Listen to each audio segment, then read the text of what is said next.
I hope you enjoy it. I know. You're able to relax and Relax and rest and relax. Relax and rest. Relaxation and rest.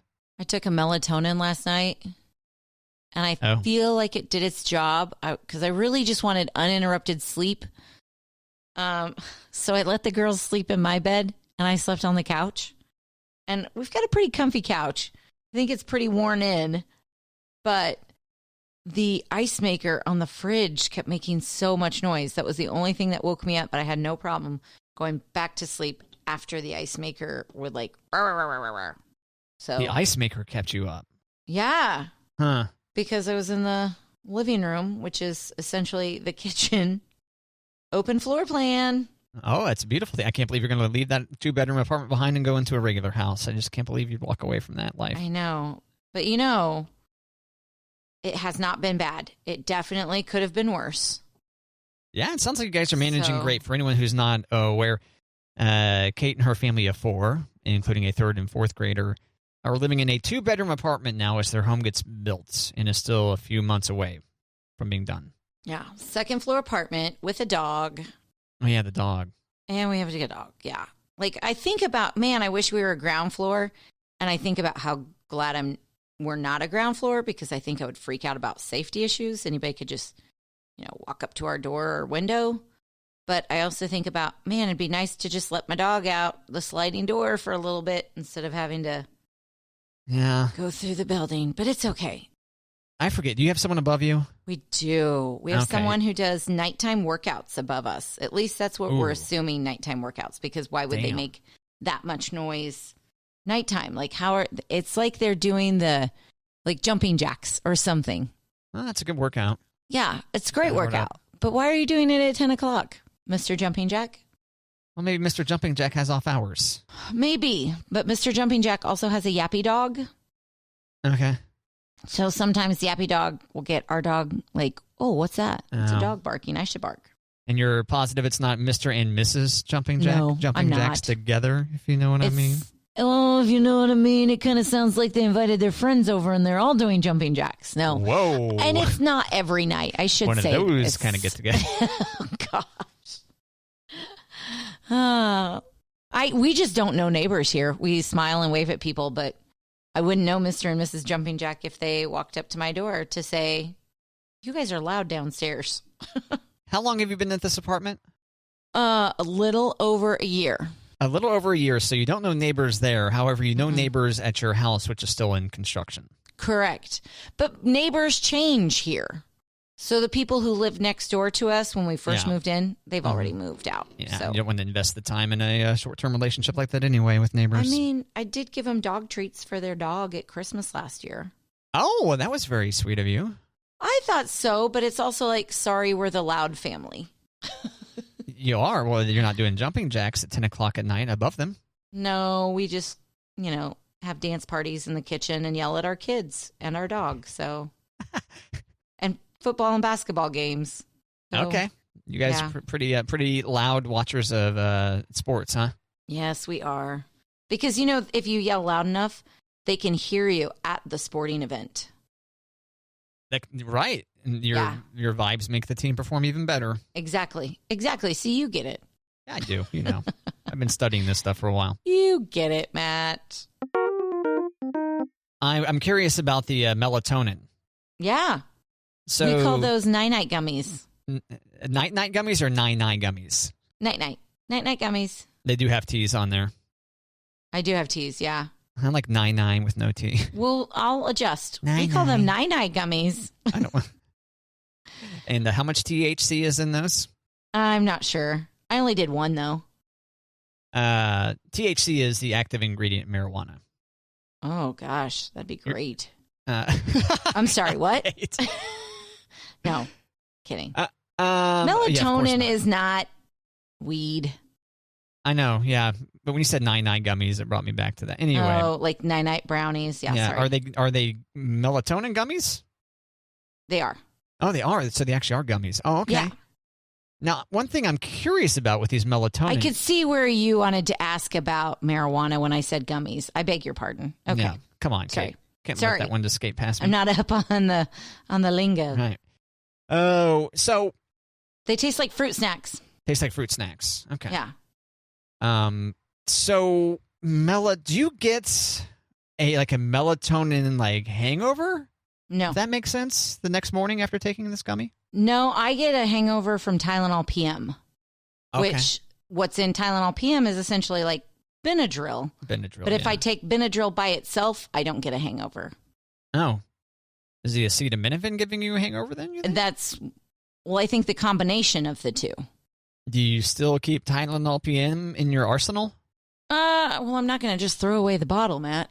Okay. I've got it. It's in I don't use it very often. It's like a weekend thing where I can afford to have the hangover on a Sunday. Okay. Yeah. As you're just trying to get rid of them at this point? Is that what you're saying? Right. I mean, if I can wallow in I'm just tired hangover, I'm okay. If I've got stuff to do, like on a Tuesday, no. Yeah. Okay. I was just curious. Here's something interesting that I've noticed. I've talked to you before about how I'll allow myself to have a cup of coffee or two on like a Saturday or Sunday. Right. And then every once in a while, if I want to really feel my chest pounding, I'll have a third cup.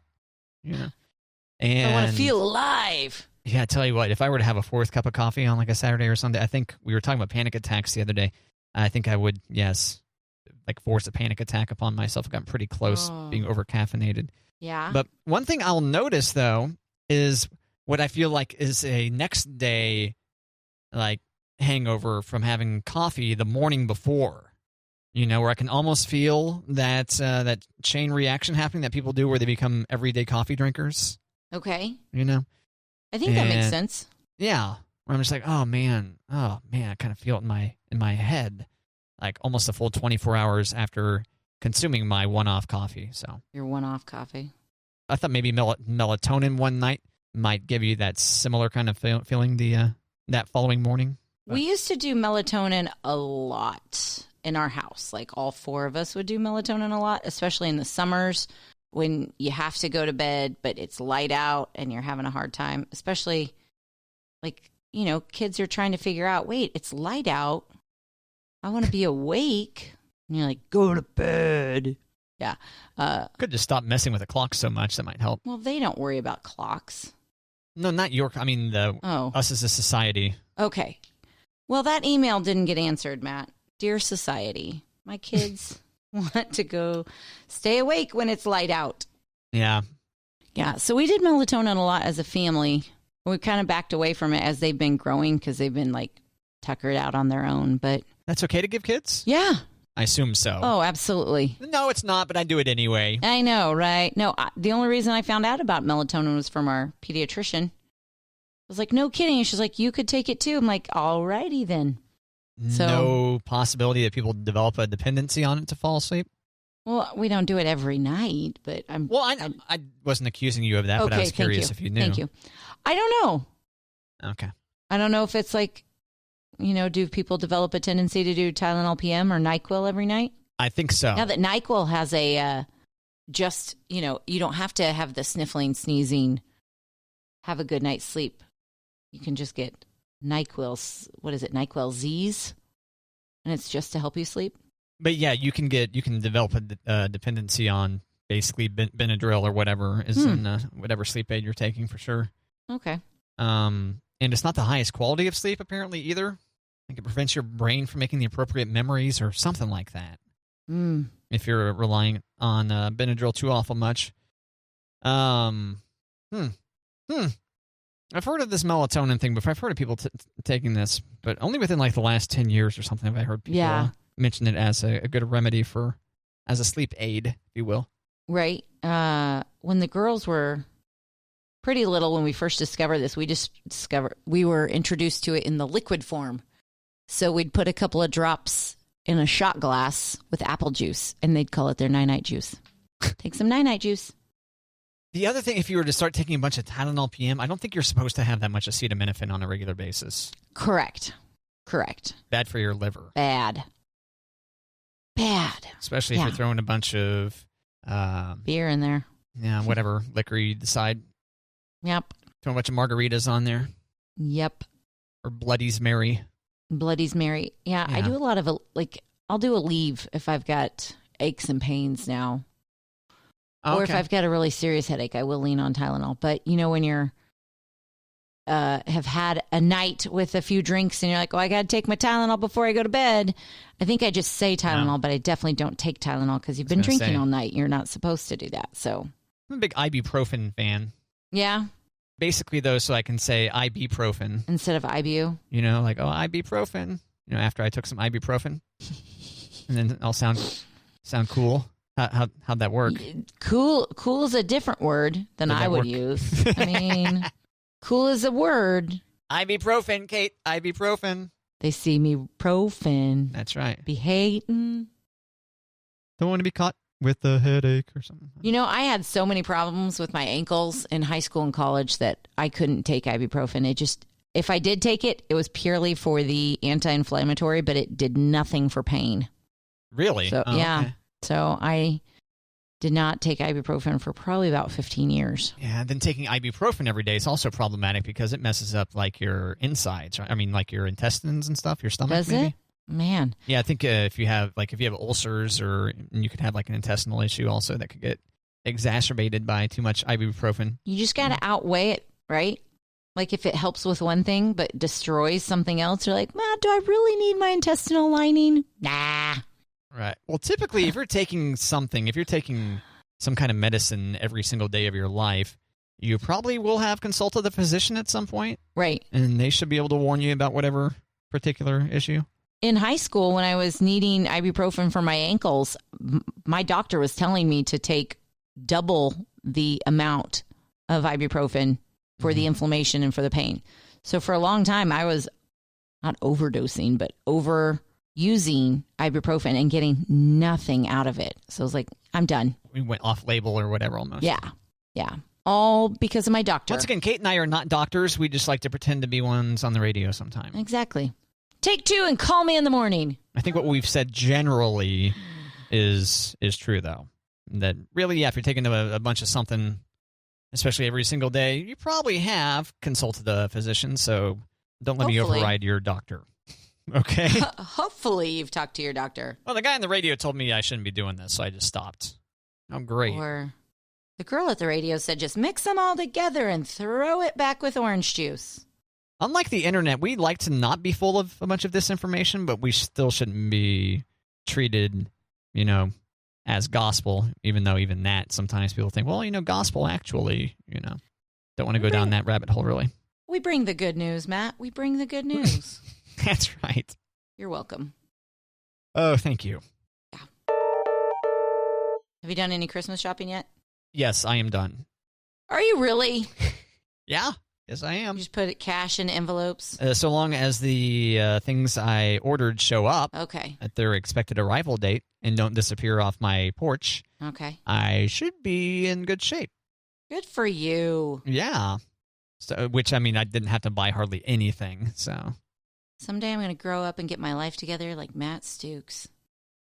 Huh. I don't think today's the day, but someday. When you use the word like me, I don't think that's going to be it. No? Well, it's just me. It's just, I don't have immediate family to buy for. Just extended, the folks and such. A small circle of people to buy for. If I had kids, I imagine it'd be quite a bit more challenging. Do you buy your nieces and nephews stuff? They might be listening, Kate. Okay. So, I'm not asking you to reveal their gifts. I'm just saying, do you purchase gifts for them? They may or may not get anything. So there we go. Okay. Oh, you're the fun uncle then, huh? That gives out potentially nothing. Oh, it'll be a fun surprise. Will they? Won't they? If any of them are listening now, they're like, oh, am I going to get something or not? Be prepared for nothing. Okay. But you could be pleasantly surprised. You don't want to throw out there what Uncle Matt wants. Uncle Matt would be really excited if you spent your allowance on a present for Uncle Matt. But I don't have hardly anyone to shop for. So okay, awesome, done, fantastic. I may or may not wrap the gifts that I did get. So we'll see. Oh, Matt, I think I still have wrapping paper. Yeah. So in the last couple of years, I will say last 2 years, 3 years. This will be the 4th year that I've done this. I've gotten I've spent extra money on wrapping paper, which kind of hurts me in my stomach because it's like it's just going to get ripped up. But for the wrapping purpose, it makes it so much easier that every time you fold it, it doesn't rip. Because before I used to just do like Dollar Tree wrapping paper. But I've been getting like 4 or 5 rolls, and everybody gets their own wrapping paper for presents. Look at that. So it looks pretty and it's nice paper and saves a lot of time, I imagine. I think so. You have to inspect each two in front. Or do you then go ahead and not put labels on the gifts? Correct. Really? Okay. Yeah. I had to remember who gets which paper. And sometimes the girls help me, like, this is my wrapping paper. So they know which ones they picked for under the tree. But okay. Does any quick counting happen? Oh, yeah. Oh, yeah. You know, it's like, wait a minute. Yeah. I got 2 fewer presents than she did. And it's like, no, they don't do the counting. I do the counting. I'm sure they count, but I do the, yeah. That's what I'm saying. Are they going to call you out if there's not the equal number of presents? Yeah. And a lot of times it's like they will. Christmas Eve night where I can't do anything about it. So I either have to hijack a present away. Or hide it for a birthday, which we're pretty lucky because we have birthday right after Christmas and then we have another birthday in February. So okay. Well, yeah. Sounds like a ripoff, but okay. It does. It does. I feel so bad for my kids. And I probably should have planned it better, but let's be honest, I wasn't planning anything. I just wanted to have babies. Finley's birthday is 4 days after Christmas. So she waits all year long for Christmas and birthday, and then it's gone. Yeah. You know what I mean? I do. I'm a week after Christmas, and you know. I don't recall really caring that much. So, well, I don't know. I think that the younger she is, the more she kind of cares. Like, oh my gosh! Like maybe as she gets older and matures, it's not going to be that big of a deal. But okay, it currently is. It currently is. It currently is. Like there is the day after her birthday. It's like let down. Like it's over. It's done. All the excitement gone. 12 months. Got to do it again. So that's why we kind of do half birthdays in our house. Oh, okay. And when we do half birthdays, we do a birthday cake and we do birthday dinner. I don't get them presents for their half birthdays. Oh, yeah. This sounds familiar now. I thought you got... yeah, we've talked about this before. I thought someone had a birthday and then everyone got their own like individual birthday cake. That's at my mom's. That's when we do Brennan Family Fun Day. Oh. When we're all together, we all get our own birthday cake. And a lot of times everybody gets a birthday dinner. So it's like a buffet of like spaghetti and pepper steak and meatloaf or cheeseburgers. Okay. Yeah. Yeah. But I don't know. I usually do Christmas wrap. I try to get Christmas wrapping done before Christmas Eve, but sometimes it doesn't work out that way. Sometimes it's mommy sitting up with a bottle of wine wrapping presents. Can you tell, like, the next morning, I could tell that was the last present I wrapped? Exactly. There's clearly too much tape on that. I was pretty sauced by then. There's not enough tape on that. Yeah, you got to make sure you do the complicated presents halfway through the wrapping session because you need to get a hang of the wrapping early on. And then just the right amount of buzzed to do some creative wrapping and have the muscle memory down. And then the gifts that go into bags or something in the final ones. I don't know. And it's almost like, okay, I'm out of Scotch tape. Bring in the packing tape. You guys ever have presents so big you got to put them into just like a trash bag instead? We have not yet. Oh, okay. No, so when we gave Finley the, that's another thing. I don't wrap birthday presents usually. Oh, okay. I mean, okay, wait. I take that back. I have wrapped them before. Oh, okay. I usually do gift bags. I guess that makes more sense. For birthdays, it's not like I just give them the present. There it is. But I have wrapped birthday presents, I guess. I like the idea of you just, like the kids are there at the kitchen table. Right. And here you come like groggy and you just like set something down in front of them and just go get your coffee. Or not your coffee. Sorry, I know you're not a coffee drinker. That's okay. I get the picture, though. Go get your powdery vitamin substance and start mixing that, yeah. Right. Happy birthday. I'm such... good mom. No, I do gift bags a lot on birthdays. But Finley, one year, we gave her a Disney princess castle. But Monty had already put it together. So we just walked her down to the playroom and there it is. Ta-da! Yes, she was a very happy birthday girl. Very happy. It's like the idea of just drape like one sheet over this part, like it doesn't obscure the present at all, but it has a piece of wrapping paper touching it. Wrapped. It would have been good for presentation. Done. There it is. A lot of people put a bow on something, right? You can just put a bow on a bicycle. Right, for example. Bow on a Lexus. Yeah, I get it.